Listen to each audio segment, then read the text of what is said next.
Today on Dodson's Corner, we're going to be trying to answer one of the hardest questions there is to answer inside of the whole UFC.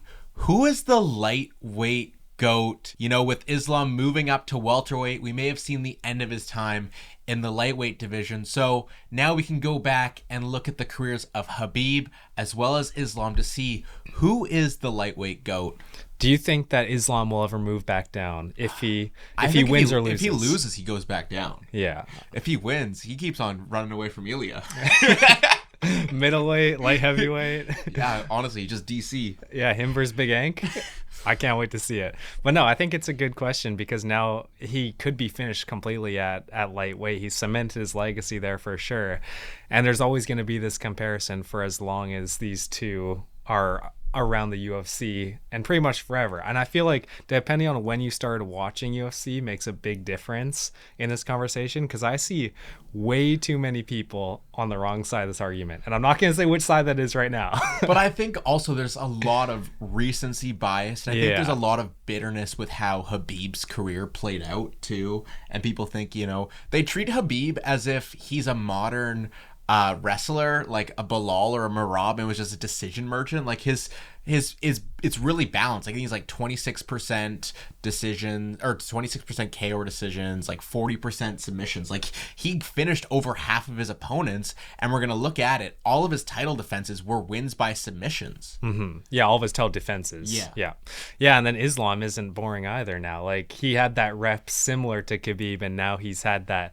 I mean, sub over Charles, TKO versus Volk, sub versus Dustin, sub versus Moicano. Like, they're both exciting fighters. I think it's just time to accept that. This is by far, though, the closest argument when it comes to who's the GOAT of a division. You know, like I think realistically, like it's neck and neck. It's 1A, 1B.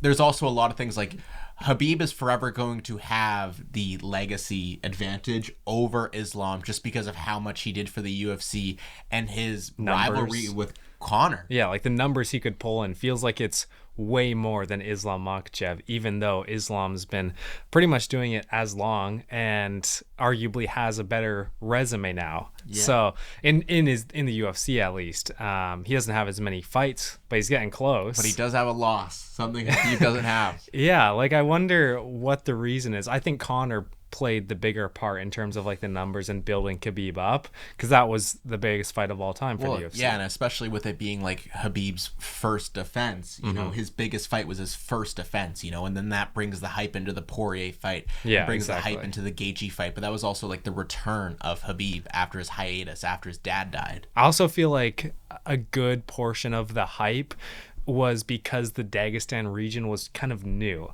Yeah, like it was Khabib, so small. Yeah, he was kind of the pioneer of that region. And now Dagestani and now it just feels like everyone from Dagestan is pretty much guaranteed a belt. Like, you know, you see a Dagestan guy and you're like, well, he's gonna win his fight. That's just like a subconscious thing we have. And that was all because of Khabib. Think about that. Yeah, without Khabib, the Dagestani fighters don't have the same rep, the unbeatable, the untouchableness, you know?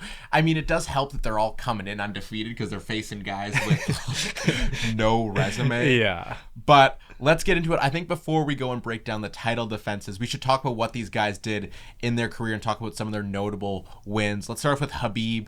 His two biggest wins before fighting for that belt was RDA and Edson Barbosa. And I think RDA is a very underrated fighter in the grand scheme of the UFC. He's one of the most forgotten champions. Literally never gets talked about. No. Ever. You know, it's like just nothing happens. He doesn't exist in my mind, to be honest. And then Edson Barbosa. But then if you want to talk about Islam before he got to the belt, there's a lot more notable names when it comes to the UFC and just the time that we're at now. Yeah, I think the notable wins, we'll talk about them now for Islam. He had the very first fight against Arman, which is a crazy way to age. And like a fight that ages drastically. And then you have a sub versus Drew Dober, which is fine. Like at the time, Drew Dober was very hyped. Yeah, it was very good. Unfortunately, Islam's white, so Drew Dober couldn't win that fight.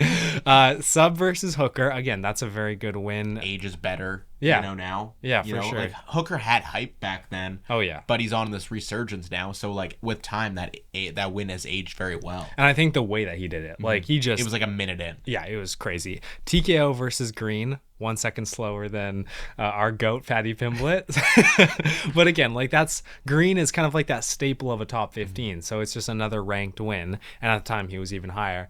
And then you get into his first title opportunity where he subs Charles Oliveira in round 3. And that was a statement. And this was also at the hype of Charles's career. You know, he had won that belt. You know, he had the title defenses. You know, he was at his peak, and Islam beat peak Charles Oliveira, a top 20-ish fighter.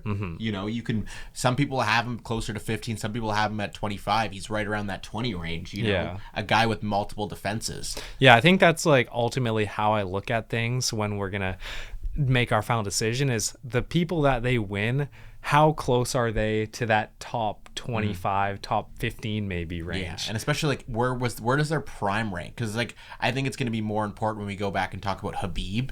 You know, when we're going to compare those similar win that they have, and then you know one of the biggest fight in UFC history. Like how good was Conor at that part? But we're going to talk about Islam first. Yeah, and so then his first title defense was probably the best fight he's had, in my opinion. The unanimous decision against Volk in Perth. And then he had the TKO versus Volk on short notice, sub versus Poirier at UFC 302 in the 5th round, and then a sub versus Moicano in the 1st round on short notice again. So my biggest problem with his title defense is... You got to play devil's advocate. Well, yeah, you have to, because there's some truth to it. Yeah. Like, it's not like this insane... I'm trying to think of like what's a champion that had just a great run. I think Volk at featherweight had a great run with Holloway, Ortega, Yair. Yeah, they all felt like they were in their primes, and Volk was just beating them at their own game. So I think that, you know, you look at this compared to Volk's reign, you have sub versus Charles. I'd say that's his best career win. You have unanimous decision versus Volk. There's always going to be controversy. Yeah, with the featherweight. you almost lost to a featherweight. You know? Exactly. Even though I think that, in my opinion, is his highest skill win. Like, I don't think Volk moving up takes away almost anything from his game. Yeah. If not, he added cardio and strength. TKO versus Volk on short notice. In my opinion, I'll never give this full credit. You have to put the asterisk beside it. Yeah. You know? I just can't. Off the couch, drunk. He was drunk in the octagon. That's my headcanon. You see him wobble around? Yeah. Yeah, and it was like, it's kind of almost gone downhill for Islam. You know, he had the rematch against Volk where he won that again, but then it's like after that, the win against old man Poirier with no hips, you know, goes into the 5th round. Yeah, was he 36 at that time? I think he was about 36. Yeah, and then you have finally that Moicano, which is based like I forget that happens. Like that's not canon. No, and something that you could come back from really soon. You know, 1st round, it looked like the weight cut was good for Islam, however good that can be, and then gets him out of there without taking any damage except slipping. So I feel like he should have came back sooner, and they should have just rebooked that Armin fight, in my opinion. You know, as much as we want to punish him, Armin was the perfect person to prove that Islam is that guy beating people in their primes, as big and strong as him, as good of a wrestler as him. Like, in my opinion, that was the best fight you could make at lightweight. Yeah, and I think if Islam would have gone and fought Armin at 311 and gone and beaten him, I think you have to put him as ahead of Khabib. Yeah. You know, that was his cemented win, but with all this controversy that's followed his career, it's just added to it, you know, with these, I don't want to say fluky, but like Mickey Mouse type, you know, defenses. Yeah. And it's not his fault either. Yeah, there's nothing he can do about it. He's just accepting the fight that they give him. Yeah, exactly. You know, except to Poirier. Yeah.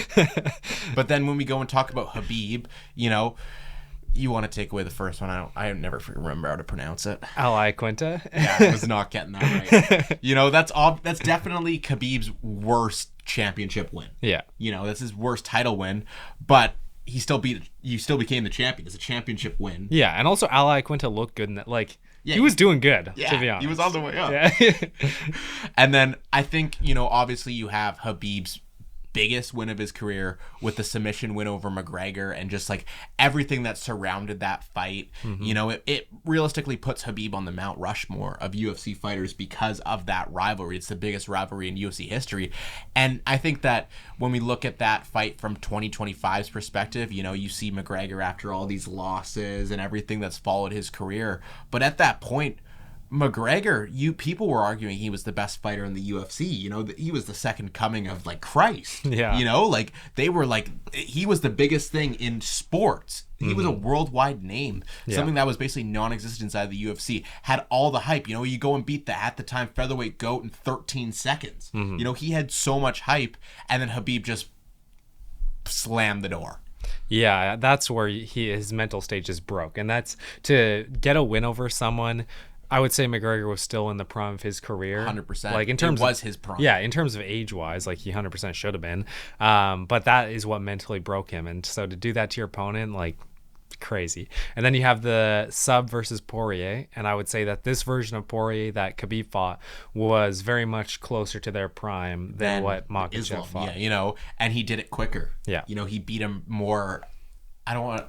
decisively. Yeah, like he had the more dominant performance against Poirier, and it was years earlier. Yeah. You know, and that's like a benchmark you get to have. Well, I think that's like a pretty common theme versus Islam and Khabib. Khabib felt like the more dominant fighter in his entire career. Like it just felt like it was more consistency. I mean, Islam's even had a loss, right? It's not like we take that much away because it was a early career loss against a nobody.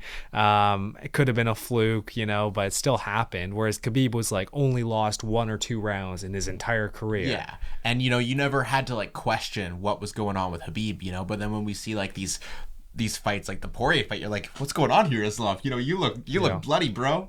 And then the Volk fight, you know, going into round 5, winner takes all. You know, Khabib never had a moment like that in his career. And then finally his last fight against Justin Gaethje, probably his weakest defense, you know. But Gaethje also was at the time, you know, he's been a consistent top 5 guy in that lightweight division for the past 5-ish years. You know, he's been a staple of that division. So it's a great win. My biggest question is, what do you think the best win out of these guys' careers are? You know, like you combine both of them, who has the best win? I would say, in my opinion, it's definitely the Volk 1 fight for Islam. Yeah, like I think in my head, between these two fights, I'm between Conor and Volk, you know, and then you can go into it and say, well, both of them were featherweights trying to go up, become lightweight champions, and then at the end of the day, who's better, Volk, McGregor? You got to give it to Volk. Yeah, well, Volk was at the time pound for pound number 1. And for Islam to steal that from him is pretty massive. I think you just look at the overall skill set and the careers of Volk versus McGregor. It's not even really close. You know, Volk clears him quite easily. And Volk, at the time, was undefeated in the UFC. He was just on the biggest tear of his career. Like, he was still prime Volk. Oh, 100%. So to do that to prime Volk was very impressive, even if it was a featherweight. I don't think any of even Charles or Poirier, definitely not Moicano, come close to that level of caliber of fighter. You know, I think we both put Volk like top 5 100% on the GOAT list. So for Islam to have technically two wins over someone like that, I think that's what just separates it a little bit for me in terms of career. Yeah. When I look at it, who's the better fighter, Khabib versus Islam? I think Khabib was the better fighter. He's the most dominant fighter in UFC history. You know, I think that if these two guys fought both hold on, Zhang Ming Yang. I would argue Zhang Ming Yang is more dominant. Okay, but these two guys fight in their careers at their prime. I think I take Khabib. You know, but when we go in and we look at the resume, we look at the career, and I think that that's what goes into greatness. Who has the accolades? You know, Islam has more championship wins, more defenses. He has the better resume. As tough as it is, when you're talking about the GOAT of a division, you have to take more than just who's the better fighter. You know, prime for prime, who's the best fighter? That's not how it works. And also, they never fought each other. Yeah. You know, like if they were in the same era. Yeah, and I think you do have to you can take into account the Poirier wins into account when we're talking about who would win a fight, maybe. You know, that's a lot of MMA math. But in terms of greatness, slightest margin, it's Islam. Yeah, I would agree. I think it's definitely Islam for me. Just the strength of his schedule, even before getting to that title, like he had to have, I believe it was either 9 or 10 fights before he got there. And he got the Khabib treatment, the post Khabib treatment. Yeah, exactly. And I think that if you look at the wins that he had compared to the wins that Khabib had, and also just the level of the UFC roster in general, especially in lightweight in that era when Islam was coming up, like it's not even close in my opinion. Exactly. So he just had a longer route. Now he's had more title defenses, more title wins, and he still has longer in his career to chase legacy. Exactly. And I think he obviously has a great chance at beating JDM and then coming back down or staying up and defending a welterweight title, which would be not absolutely crazy. Yeah, you know, if he could get 2 or 3 defenses in as a double champion, it's like that's crazy, dude. GSP got to watch out. You know, I think if he becomes double champion, I put him 3. At worst, you put him 3 over DJ. Oh yeah, 100%. Just because of DJ's level of competition. 100%. And then it's a close match between GSP. You know. Yeah, I think double champ Islam with a win over JDM, it would depend on how JDM's career ages if I was going to put him above GSP. All right, but in conclusion, you heard it here first on Dodson's Corner. Ding, ding, ding. The lightweight GOAT. Oh, someone's at the door. You better hurry up and wrap up this intro. Islam Makhachev. But that's going to wrap it up for us today. Make sure you guys go down to the comments. Let us know. Are you team Khabib? Are you team Islam? While you guys are down there, make sure you guys are liking and subscribing. And we got to go get the door. So we'll see you guys later. Peace. See ya.